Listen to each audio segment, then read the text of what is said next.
We are more lonely right now than we've ever been before, yet we're more digitally and technologically connected than we've ever been.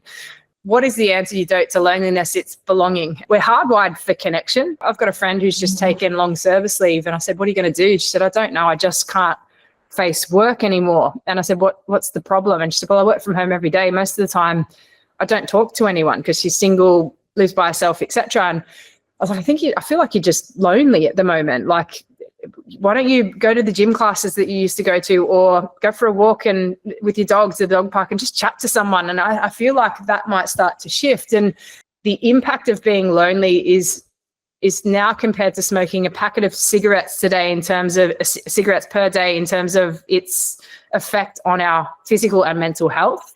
Again, the antidote to loneliness is belonging, and we get belonging through connection. And the kinder we are, the more connections that we tend to have. So our relationships start to improve. We can have deeper connections when we are kind. And again, it's got to be true and authentic kindness, not niceness. So the great story I tell one of my best mates, when I was in rehab, I was there for 12 months and I hadn't even reached a week milestone. I was on day 6 and I was way too far ahead of myself, and I was just battling. I was like, I don't want to be here. Like, it's fucking horrible. I called my best mate, Erin, and I said, mate, and I could barely get the words out, said, could you come and pick me up? She said, what do you mean? You're in rehab? I was there visiting you yesterday. And I said, I know, mate, but I'm battling. And if my health deteriorates, then I'm okay with that, but I can't be here anymore.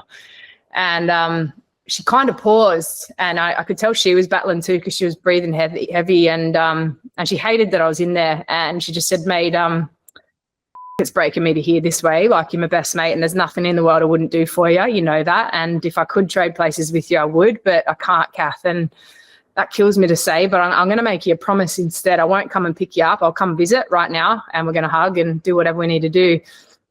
But my promise beyond that is that if you pick up your phone at any hour of the day, I don't care what time it is, 2 a.m., 3 a.m., I really don't care. My promise is that I'm going to answer it, and I'm going to come in and I'm going to hold your hand, and we're going to take these steps together.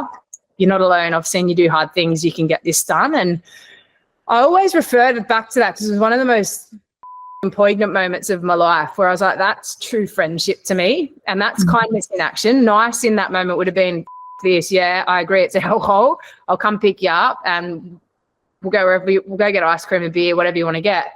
But she didn't. She just acknowledged that that was the best place for me to be in that moment. I needed to face into it. But the most important part was I wasn't alone. And I always say that's the difference. That's kindness in action, not niceness in action.